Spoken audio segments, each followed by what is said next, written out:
Shalom saudara-saudari. Ya. Ayat Yesaya 9 ayat 5 sering dipakai oleh para guru-guru yang mengaku teolog-teolog, yang mengaku Kristen, untuk membuktikan bahwa Yesus adalah Allah yang Maha Kuasa. Jadi Yesaya 9 ayat 5 ini menurut mereka guru-guru itu dikatakan bahwa ini adalah bukti bahwa Yesus adalah Allah yang Maha Kuasa. Nah, seperti apa ayatnya saudara-saudari? Silakan dibuka Alkitabnya ya.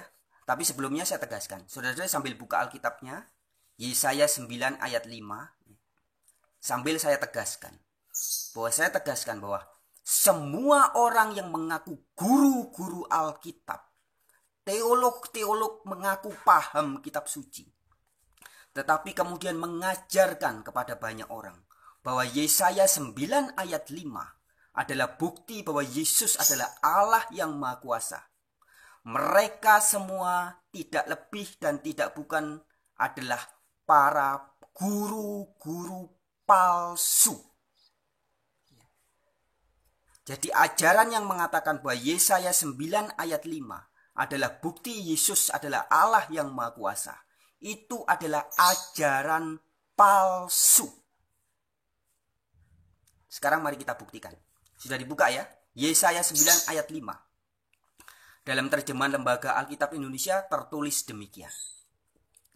Sebab seorang anak telah lahir untuk kita. Seorang putra telah diberikan untuk kita. Lambang pemerintahan ada di atas bahunya. Dan namanya disebutkan orang. Penasehat ajaib. Allah yang perkasa. Bapa yang kekal. Raja damai. Ya. Kalau di dalam Alkitab versi bahasa Inggris tertulis demikian. For unto us a child is born. Unto us a son is given. And the government shall be upon his shoulder. And his name shall be called Wonderful, Counselor, Mighty God, Everlasting Father, Prince of Peace. Ya. Sekali lagi saya tekankan. Sebab seorang anak telah lahir untuk kita. Itu tertulis di Yesaya. Jadi anak itu sudah lahir di zaman Yesaya mengatakan itu. Seorang putra telah diberikan. Jadi putra itu sudah diberikan di zaman Yesaya pada saat itu. Lalu, siapakah seorang putra yang sudah lahir itu? Yang telah diberikan itu?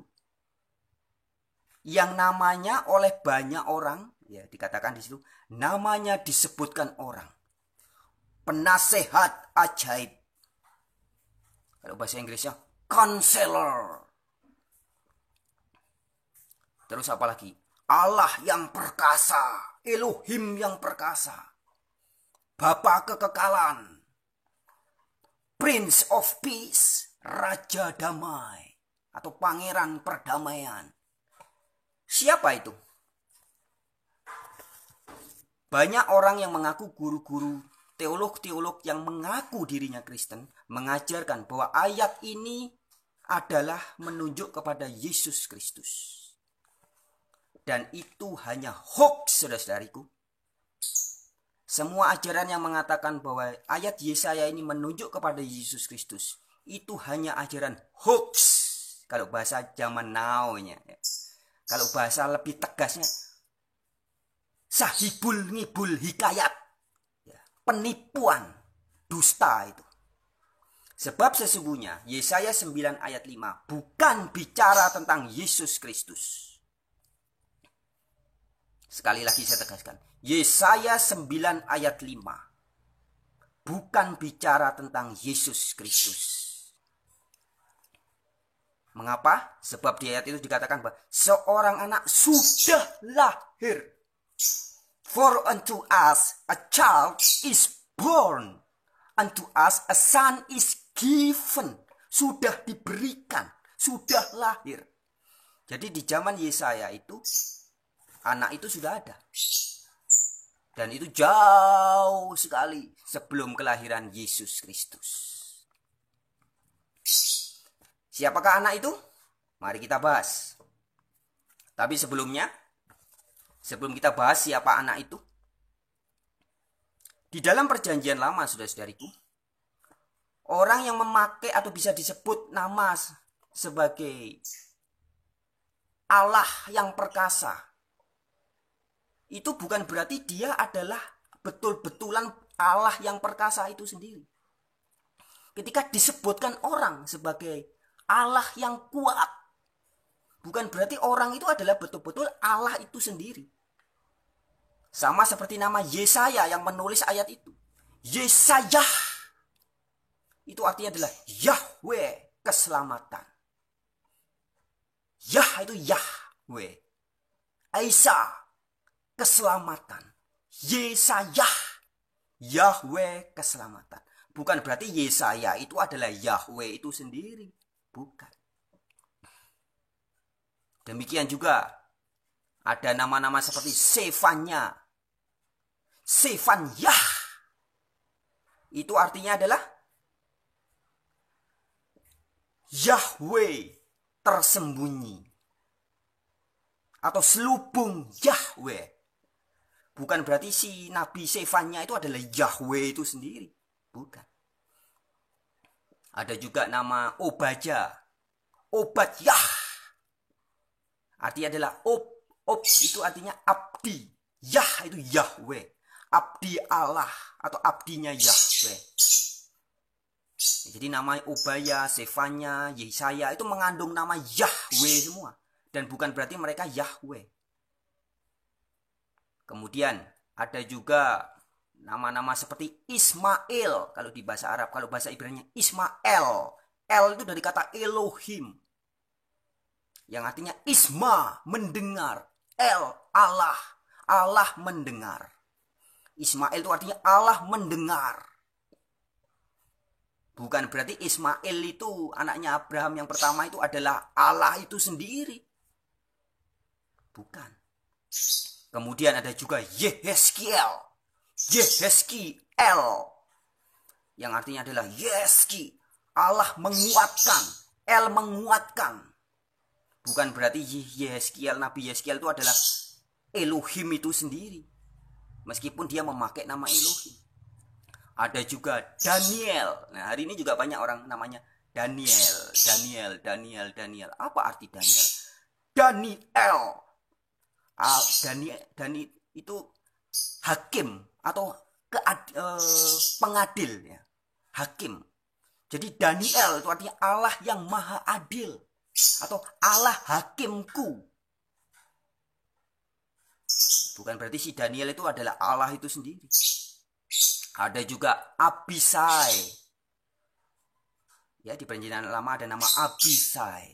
Artinya apa? Bapa penyelamatku. Ada juga orang namanya Abimelek. Bapa adalah melekku. Melek itu raja. Bapa rajaku. Bukan berarti orang yang namanya Abimelek itu adalah bapa. Allah bapa itu sendiri. Bukan. Ada juga orang namanya Abihud. Bapa yang mulia. Bukan berarti si orang namanya Abihud itu adalah Allah bapa yang menjelma menjadi manusia. Bukan. Nah, sekarang kita masuk ke intinya, saudara-saudari. Sebab seorang anak telah lahir untuk kita. Siapakah anak ini gerangan yang lahir di zaman Yesaya mengatakan itu? Secara biblical kontekstual, jelas ayat itu menjelaskan bahwa anak yang dimaksud adalah anaknya Raja Ahaz. Jadi Yesaya 9 ayat 5 bicara tentang anak Raja Ahaz, yaitu Raja Yehuda. Siapa anaknya Raja Ahaz yang diberi gelar sebagai Allah yang kuat atau Allah yang perkasa ini? Siapa? Di dalam Alkitab, Yesaya sendiri dijelaskan bahwa anak itu adalah Hizkia. Hizkiyah artinya adalah Allah kekuatan atau Allah yang kuat atau Yahweh yang kuat. Yah itu Yahweh, Hizki itu kuat. Kalau bahasa Indonesia perkasa.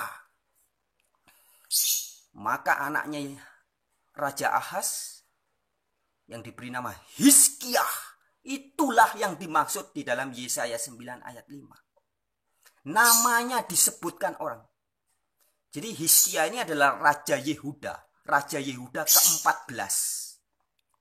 Yaitu pada tahun 729 sebelum Masehi sampai 687 sebelum Masehi. Itulah pemerintahan Hizkia, anaknya Raja Ahaz.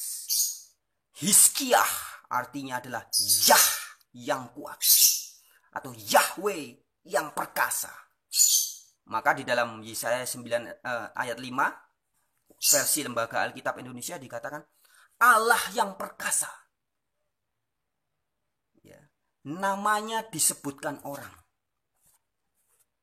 Mighty God kalau bahasa Inggrisnya.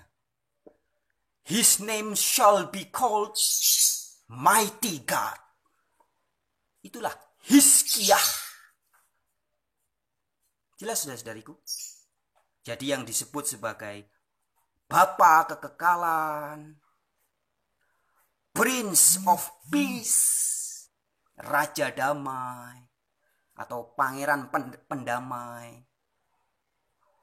Counselor, Wonderful, penasihat yang wonderful, penasihat yang ajaib, dan disebut sebagai Hizkiah atau Allah yang perkasa. Itu adalah anaknya Raja Ahaz, bukan Yesus Kristus. Jelas ya saudara-saudariku? Jadi sekali lagi seperti di awal tadi saya tegaskan, semua orang yang mengaku teolog, mengaku pengajar kitab suci, apalagi berani mengaku sebagai dosen dan guru-guru agama, kemudian mengajarkan bahwa Yesaya 9 ayat 5 adalah bukti bahwa Yesus adalah Allah yang Maha Kuasa. Itu hanya sebuah jurus ajian pengawuran, saudara. Sangat ngawur dan bahkan cenderung bisa menyesatkan. Demikian kan saudara-saudariku. Jadi jelas ya, ingat. Di perjanjian lama, banyak orang yang memakai nama Yah. Seperti Yesayah, Hizkiah, Sefanyah, Yeremiah. Mereka semua bukan Yahweh itu sendiri. Sama di Banyuwangi beberapa waktu yang lalu ada orang heboh ya, sempat heboh. Di KTP-nya betul lah namanya Tuhan. Di cross check betul KTP-nya namanya Tuhan. Bukan berarti dia adalah Tuhan yang maha kuasa. Atau dia seorang Tuhan takur atau Tuhan tanah, Tuhan putri atau Tuhan apa, bukan. Itu hanya namanya dia. Nah, begitupun ketika kita menjumpai ada nama-nama di perjanjian lama atau di dalam perjanjian baru, Yesus itu bahasa Ibraninya Yahshua. Itu setara dengan Joshua, penerusnya Musa. Jadi nama Yesus itu sebenarnya sama dengan nama Joshua. Bukan berarti Joshua yang ada sekarang ada yang nyanyi. Joshua siapa dulu yang nyanyi airnya diobo-obo itu? Bukan berarti dia adalah Yahweh itu sendiri karena namanya mengandung nama Yahweh. Jelas ya saudara-saudari? Begitupun dengan Hizkia, anak Raja Ahaz. Dia bukan Yahweh itu sendiri. Meskipun namanya mengandung makna Allah yang perkasa. Hizkiyah. Demikian juga seperti orang-orang yang sekarang namanya Daniel. Mereka ada, meskipun artinya adalah Allah adalah hakim. El adalah hakim atau El adalah pengadil. Bukan berarti orang-orang yang namanya Daniel itu kerjanya setiap hari menjadi hakim semua, bukan. Itulah nama. Baik saudari, Saya kira cukup jelas. Sekali lagi seperti biasa, kalau dari penyampaian saya ada kata-kata saya yang mungkin kurang berkenan, tolong kalau bisa jangan baper. Tapi kalau sampai ada yang baper, aduh baper, ya saya mohon maaf. Berapa kali saudara-saudari harus memaafkan saya? 70 kali 7 kali. Haleluya. Terpujilah Yah. Tuhan Yesus, Putra Yahweh, memberkati. Amin.